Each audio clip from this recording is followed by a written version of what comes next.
Certains gangsters ont eu un impact majeur sur le hip-hop parce que soit ils en étaient acteurs ou bien simplement parce qu'ils ont été une source d'influence pour les rappeurs. Et s'il y a bien un gangster qui a eu une influence massive sur les rappeurs de New York de façon directe ou indirecte, c'est bien celui dont on va parler dans cette vidéo. Aux côtés de Big Meech, c'est probablement l'un des gangsters qui a le plus influencé les rappeurs des années 80-90. D'ailleurs, tout le gratin du hip-hop l'a côtoyé, certains ont même travaillé avec lui. Et parmi les rumeurs qui court à son sujet, il aurait même commandité la tentative de meurtre sur 50 Cent.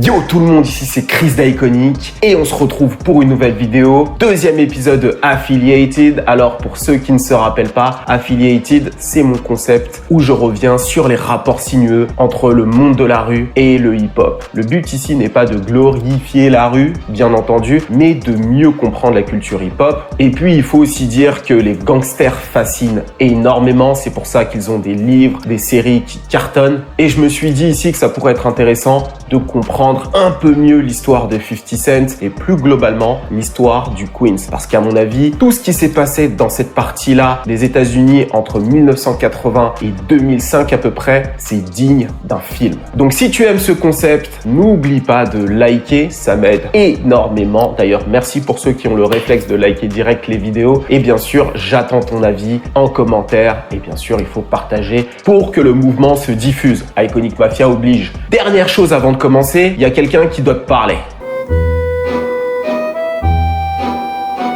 Embrasse ma bague. Bon, aujourd'hui est un jour particulier parce que si le savoir était une arme, je t'invite dès maintenant à recharger la tienne avec ce bouquin, Rick Ross. Quel jour parfait pour devenir un boss. Alors, c'est une première mondiale. Iconic et Omax Books se sont alliés pour vous traduire vos bouquins de rappeurs, entrepreneurs et gangsters préférés américains. On commence par un bouquin incroyable, celui de Rick Ross, sorti l'année dernière. New York Times best-seller, s'il vous plaît. Lorsque vous ouvrez le bouquin, vous pouvez voir vous-même que c'est écrit le guide ultime pour construire ton empire. Ce bouquin est un incontournable. Alors, le bouquin est disponible dès maintenant en précommande dans la description. Premier lien en commentaire également. Donc je t'invite dès maintenant à le prendre en précommande. Et en prime de ce bouquin, à la sortie, tu auras une vidéo analyse qui sortira dans le même mois en exclusivité par Chris d'Iconic. Donc je compte sur toi, d'accord? Allez, je laisse Chris d'Iconic reprendre la main. Bon, maintenant que ça c'est dit, sans plus attendre, on y va.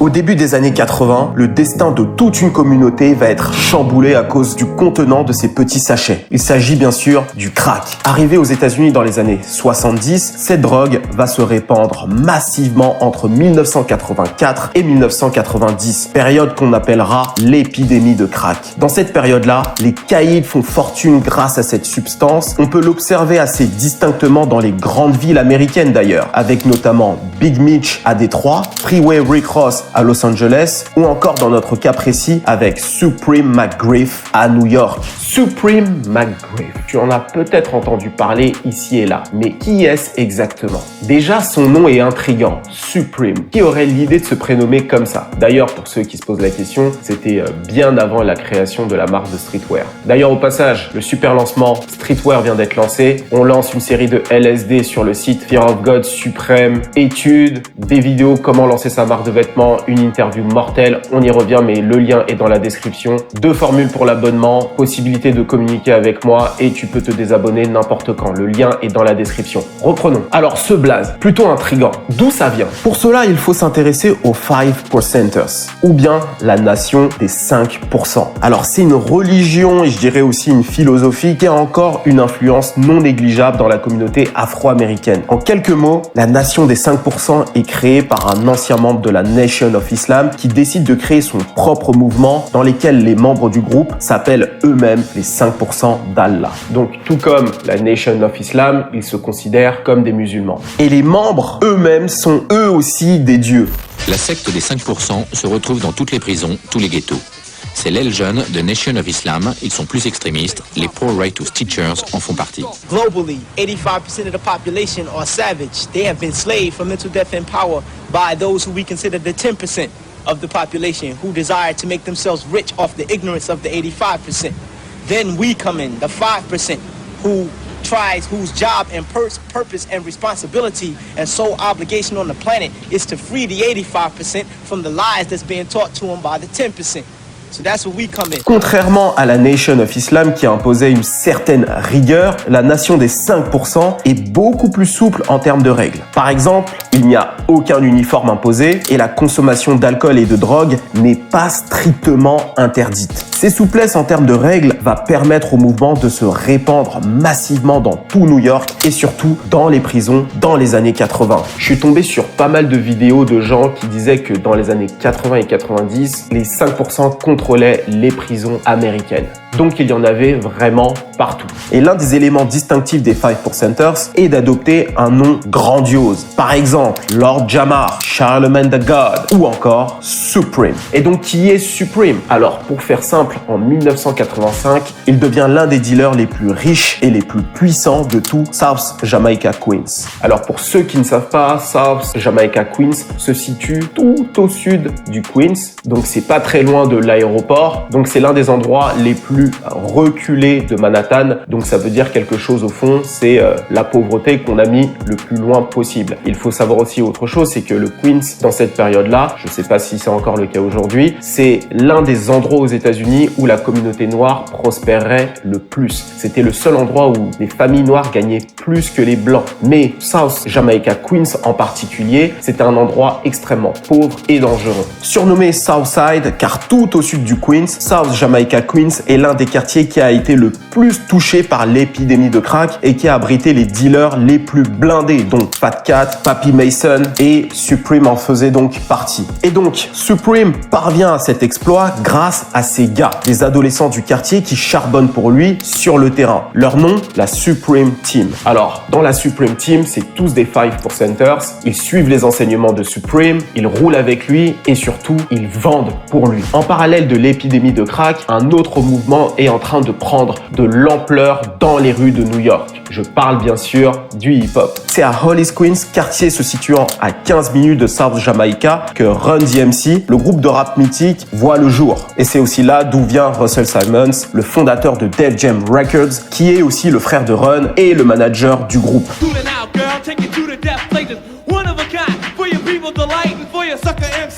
Et il n'y a même pas 10 minutes de Hollis Queens, tu as une autre méga star du hip-hop qui verra le jour, celui que j'appelle l'ancêtre de Drake, j'ai nommé LL Cool J. Ce sera l'un des premiers artistes, si ce n'est le premier artiste, signé chez Def Jam. L'ascension du label du Queens et celle de la Supreme Team seront intimement liées. Au départ, car ces derniers fournissent de la drogue, jouent le rôle de sécurité pour les artistes, et par la suite, certains iront même jusqu'à travailler au sein du label. Je vais y revenir. Et de son côté, Supreme et son équipe seront donc aux premières loges de la création de ce mouvement. Sur internet, tu peux même retrouver des vidéos où Supreme se retrouve sur scène avec Curtis Blow et Buzzy B, des légendes et des pionniers du hip-hop.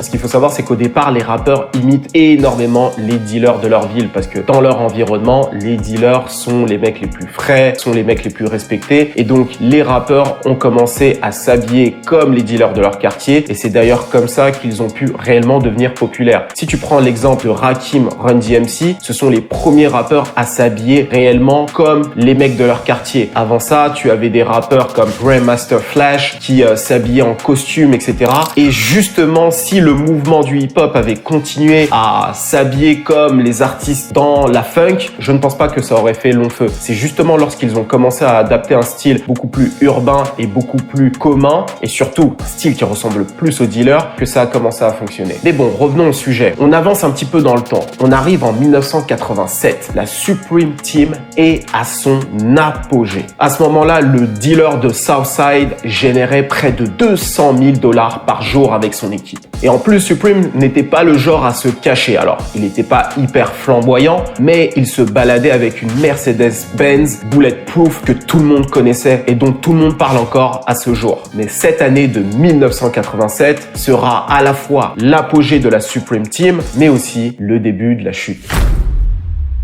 Cette année-là, Supreme et certains membres de son équipe sont inculpés de trafic de drogue. Et donc, Supreme prendra une peine de prison de 12 ans et il sortira avec un aménagement de peine en 1994, ce qui est plutôt léger pour quelqu'un de son grade. Il est quand même au sommet d'une organisation criminelle. Et d'ailleurs, il ne sera inculpé d'aucun meurtre. Mais lorsqu'il sort de prison, il est surpris par ce qu'il voit.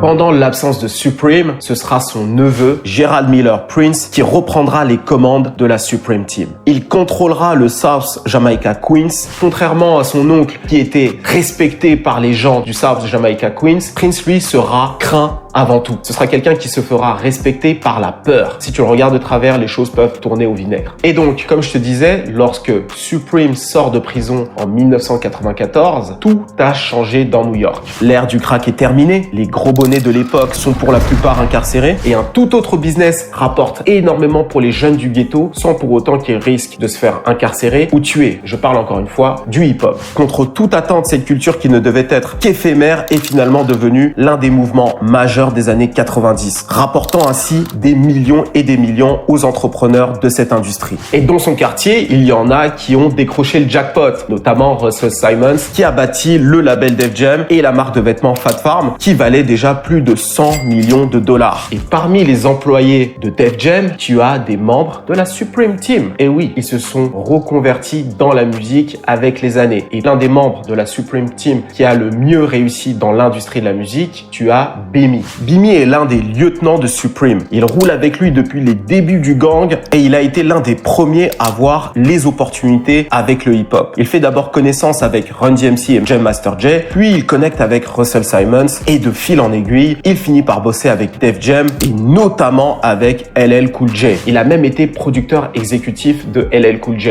D'ailleurs, je pourrais réserver un épisode entier sur Bimi, tellement il y aurait des choses à dire sur lui. Bimi est probablement l'un des plus smart de la Supreme Team. Et en plus de ça, il est au carrefour de plusieurs familles du hip-hop. C'est assez improbable. Bimi a grandi dans une famille nombreuse et il a 5 sœurs. Et parmi ses sœurs, tu as Debra Anthony. Alors, Debra Anthony, c'est la mère de Joaquin Bertoli Mule Malfure, alias Waka Flocka. Elle a également été la manager de Ojeda Juice Man et de Gucci Mane, mais aussi de Nicki Minaj. Et c'est aussi elle qui a découvert French Montana. Vraiment, si tu te concentres sur cette période-là de New York entre 80 et 2000, t'auras l'impression que quelqu'un a écrit tout le scénario de ce qui s'est passé. C'est assez impressionnant parce que concrètement, quand tu regardes les connexions et ce qui s'est passé, tu dis mais là t'as une série sans avoir besoin de créer quoi que ce soit de fictif en fait. Mais je continue pour que tu vois encore un peu plus les connexions intéressantes. Pendant que Supreme était en prison, Bimi traînait avec un certain Black Just, un mec d'Harlem qui était l'un des lieutenants de Supreme. Et quand tu es un dealer, il y a deux choses qu'il faut surveiller de près. La police et les stick-up kids. Alors qu'est-ce que c'est les stick-up kids? Alors c'est des enfants de la rue, souvent des loups solitaires qui vont braquer les épiceries, te braquer au feu rouge. Bref, c'est les ados qui vont aller chercher de l'argent en te dépouillant tout simplement. Et parmi les stick-up kids que Bimi surveillait de près et qui était d'ailleurs l'un des plus dangereux, tu avais un certain Boubou, alias 50 Cent. Bimi ne lui faisait pas confiance à ses débuts pour des raisons évidentes, mais Black Just traînait souvent avec lui et c'était un petit peu comme son petit. Il lui payait son équipement de boxe, il jouait un petit peu le rôle de son grand. Et avec le temps, Bimi, Black Just et Boubou vont commencer à traîner ensemble, naturellement. Et c'est bien après que Boubou, le gangster de Southside, va se mettre à rapper. En fait, c'est comme si dans ton lycée, t'avais un mec de la rue, vraiment street, qui faisait des dingueries de fou, se mettait à rapper en fait. C'est exactement ce qui s'est passé avec Boubou. Et c'est comme ça d'ailleurs qu'il a profité d'une certaine notoriété dès le début de sa carrière. Les gens le connaissaient déjà dans son secteur. Et donc revenons à Supreme. Voyant les opportunités que l'entertainment a pu apporter à des gens de son quartier et voyant son vécu, il se lance dans l'entreprise très compliquée de produire un film. Le problème, c'est qu'il ne connaît personne capable de faire ça. Mais un jour, alors qu'il traîne dans Hollis Queens, il se rend compte que des kids sont en train de tourner un clip dans l'un de ses salons de coiffure. Et on lui dit que c'est la Cash Money Clique. Alors la Cash Money Clique, c'est un groupe de rap composé de O1, Chris Black et le plus charismatique d'entre eux, Ja Rule. Et le morceau, c'est celui-ci.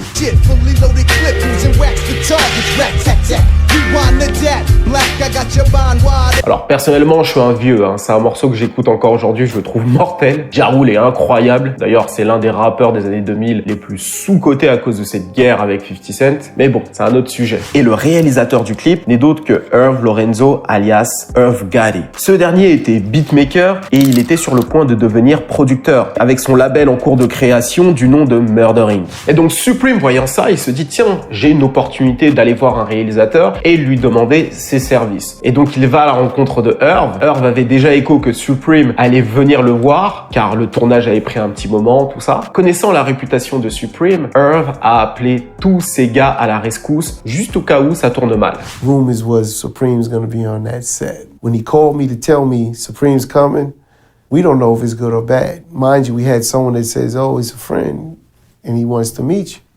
So we wasn't thinking bad, but you never know. You're prepared for the worst. Alors, pour la petite anecdote, Hollis, Queens se situe juste au nord de Southside, Jamaica, Queens. Ces deux quartiers-là du Queens étaient en guerre permanente depuis toujours. Si t'as grandi en banlieue, la dynamique des guerres de quartier, c'est quelque chose d'assez classique et c'est exactement ce qu'ils ont vécu toute leur enfance. Donc pour eux, Supreme, c'est un ennemi naturel, si tu veux. Mais il se trouve que Supreme n'avait pas du tout l'intention de faire la guerre à qui que ce soit. Il voulait travailler avec Irv. Donc il lui demande si Irv serait en mesure de lui réaliser un film. Chose à quoi Irv a dit non. Il sait à peine tourner un clip, donc faire un film, c'est hors de question. Mais à partir de là, ils vont commencer à se croiser de plus en plus dans des soirées, au quartier, etc. Et donc les deux vont commencer à se rapprocher et finalement, ils vont devenir amis. Et dans les années qui vont suivre, Irv va connaître une ascension dans sa carrière de producteur et de manager, contribuant au succès de Jay-Z, DMX et bien sûr Ja Rule pour ne citer que. Supreme sera aux premières loges d'ailleurs pour assister à tout ça. Un pied dans la rue et un pied dans l'industrie de la musique, Supreme sera connu comme étant l'une des figures notables de Murder Inc. sans pour autant apparaître dans les clips. Mais de temps en temps quand même, il montrera sa présence.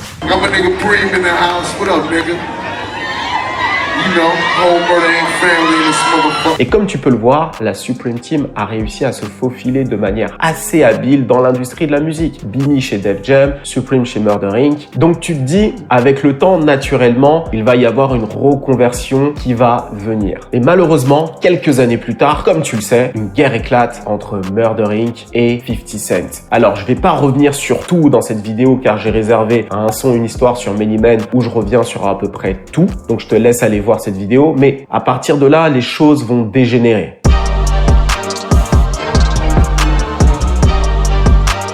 Alors, au départ, il faut revenir sur la relation entre 50 Cent et Supreme. Alors, comme tu l'as compris, les deux viennent de South Jamaica, Queens. Et forcément, quand tu es un dealer comme 50 Cent, Supreme, c'est forcément une personne que tu respectes et admires, tu vois. Donc, au départ, 50 Cent était vraiment dans une position de petit et il voulait, je pense, en quelque sorte, la validation de Supreme, tu vois, qui est le big dog, le mec le plus respecté et apprécié de tous. Et en plus de ça, comme je te l'ai dit, Black Just, c'est le grand de 50 Cent. Et Black Just, c'est aussi le lieutenant de Supreme. Bimi, le gars chez Def Jam, c'est aussi un gars de 50. Donc au départ, tout est là pour qu'ils s'entendent. Sauf qu'à partir du moment où Ja Rule et Murder Inc. rentrent en guerre avec 50 Cent, les choses vont changer. Mais au départ même, Supreme se tenait à l'écart de tout ça. Mais au final, Supreme est quand même plus proche de Murder Inc. parce que finalement, après sa sortie de prison, c'est quand même Murder Inc. qui l'a aidé à se refaire. Donc en quelque sorte, sa loyauté va plus à Murder Inc. qu'à 50. Donc les choses vont dégénérer avec Ja Rule et Murder Inc. Et ensuite 50 Cent va faire quelque chose qu'il n'aurait jamais dû faire. Il va sortir un morceau qui s'appelle Get Around où il va revenir sur toute la dynamique de South Jamaica Queens. Alors quand je dis toute la dynamique, il va citer des noms de gangsters, il va dire qui a snitch, qui n'a pas snitch, etc.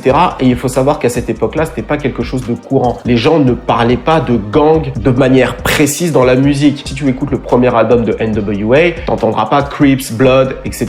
La rue reste dans la rue. La musique, c'est la musique. Alors on peut faire un peu les durs, etc. Mais la musique reste la musique. Là, 50 Cent va donner le nom de Fat Cat, le fournisseur de Supreme. Il va parler de Papi Mason, un tueur de Queens. Il va parler de Supreme. Il va donner les noms de tous les big dogs de son quartier. Et d'après Supreme, ça a été la goutte d'eau qui fait déborder le vase. Et c'est à partir de là que Supreme aurait commandité l'assassinat de 50 Cent.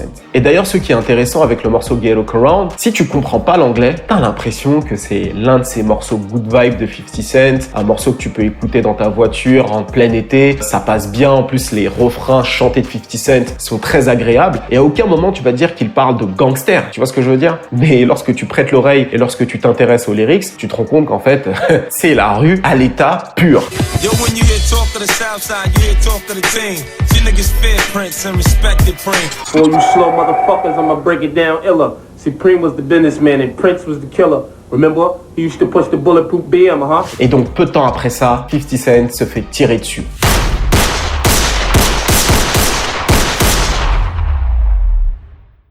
Many men wish death upon me.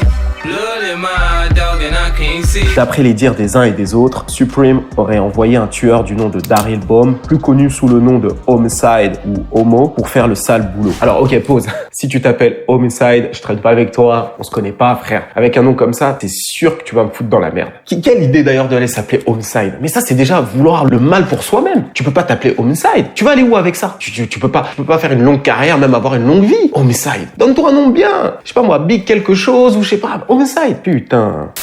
Et comme je te l'ai dit un peu plus tôt, Supreme n'était pas du tout le genre de leader assoiffé de sang, tu vois. C'était quelqu'un qui était respecté naturellement par les gens de son quartier. Il n'avait pas nécessairement besoin d'utiliser la force pour se faire respecter. Supreme était souvent décrit comme étant un gangster du type gentleman, un mec proche des gens, qui était apprécié de tous. En fait, tout comme Big Mitch, mais en moins flamboyant. Tu vois ce que je veux dire? Un ancien gangster qui écrit des bouquins sur la prison et la rue a eu l'occasion de rencontrer Supreme, et voilà ce qu'il dit sur lui. You know, I was around Supreme personally, and he was like a real gentleman type of gangster. I mean, don't get it wrong, dude was gangster. He would handle his business as necessary, but he was really, you know, kind of laid back, you know, real diplomatic. You know, he wouldn't use his force or, you know, anything like that unless you forced his hand. Et en dehors de Murder Inc., Supreme a rencontré de nombreux rappeurs. Et parmi ces rappeurs, tu as Jay-Z. Si tu connais un petit peu l'histoire de Jay-Z, tu sais que de base, c'était un dealer de Brooklyn. Et comme tous les dealers de New York, Supreme était un petit peu un dieu pour eux. Et lorsqu'il rencontre Supreme pour la première fois, il est impressionné, tu vois. Tu pourrais te dire normalement que c'est Supreme qui est impressionné par Jay-Z et par sa réussite, mais en fait, c'était le contraire. Et lorsque Jay-Z devient le Jay-Z que l'on connaît aujourd'hui, il lui propose, dans les années 2000, je crois que c'était 2005, etc., par là, il lui propose un job de A&R payé $150,000 l'année. Et lorsque Jay-Z lui propose ça, c'est parce qu'il comprend une chose. Supreme est sur la sellette. Il a toujours un pied dans la rue, les fédéraux sont sur ses côtes, et si il fait pas en sorte de sortir complètement de la rue en prenant un job respectable, avec quoi il paye ses impôts, il réussit à faire des choses concrètes qui sont observables, donc pas un travail fictif, tu vois ce que je veux dire, petit à petit, la police va lui lâcher les baskets, ce qui est naturel. Et donc, c'est pour ça qu'il lui propose donc ce job. Mais Supreme va refuser. Pourquoi? C'est un boss, etc., etc. D'ailleurs, il va même dire à Jay-Z qu'il est prêt à accepter si il lui propose un job payé $1 million l'année. Qui va te proposer un job comme ça? Et donc, Supreme continue à avoir un pied dans la rue, un pied dans l'industrie. Il finira par produire un film du nom de Crime Partners, un film de gangster avec Snoop Dogg, Ice-T et Ja Rule. Mais le film en question va flopper. Donc, il aura toujours un pied dans la rue et un pied dans la musique.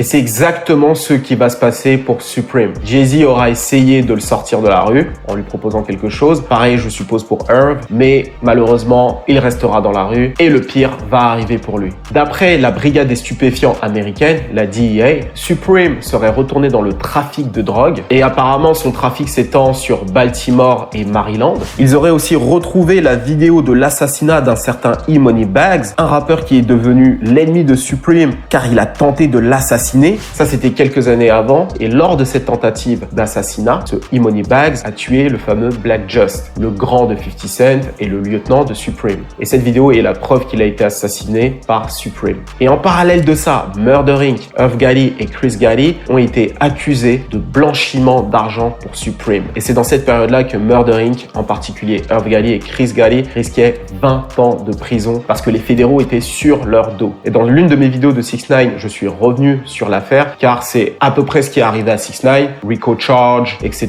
etc.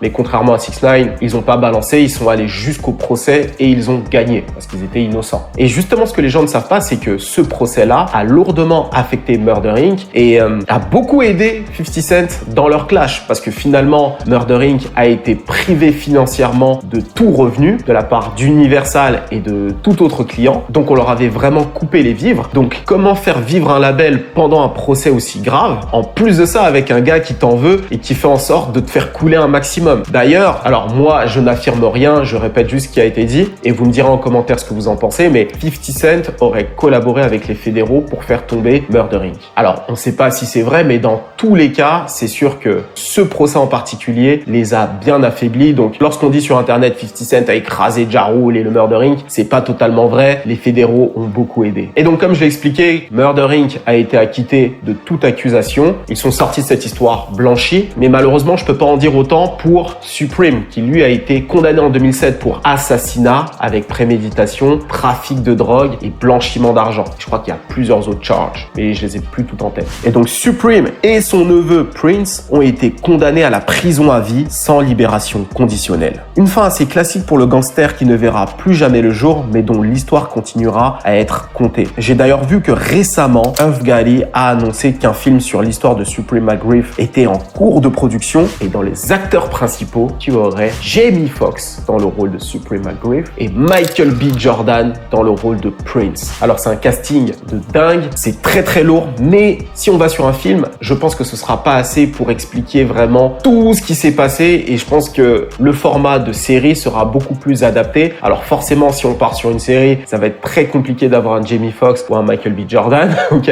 Mais je pense qu'une série serait beaucoup plus intéressante, un petit peu dans le style de BMF. Tu vois ce que je veux dire? En plus, c'est intéressant, 50 Cent produit BMF et Irv Gotti produirait la Supreme Team. Donc tout de suite, il y aurait une concurrence encore là, mais au moins ce serait une concurrence saine. Donc voilà pour ce qui est de la vidéo, j'espère que tu as apprécié. Si c'est le cas, n'oublie pas de mettre un like, comme je te l'ai dit plus tôt, ça m'aide énormément avec l'algorithme. N'oublie pas aussi de commenter et de partager un maximum. Et n'oublie pas, on a lancé notre Discord. Alors le Discord, il est là pour que vous puissiez aussi échanger entre vous. Je me suis rendu compte avec les années qu'il y avait énormément de talents, énormément de gens passionnés dans ma communauté, énormément de gens aussi qui essayent de connecter entre eux. Et je me suis dit que le Discord, c'était l'endroit le plus adapté pour ça. On a différentes discussions, rap US, rap français, business, art. Vous avez la possibilité de partager votre travail, d'échanger, de créer des équipes, de faire des choses ensemble. Et nous, de notre côté, on va lancer de plus en plus de projets sur le Discord, beaucoup de challenges. Ça va être très lié aux médias, on va faire des choses sympas, etc.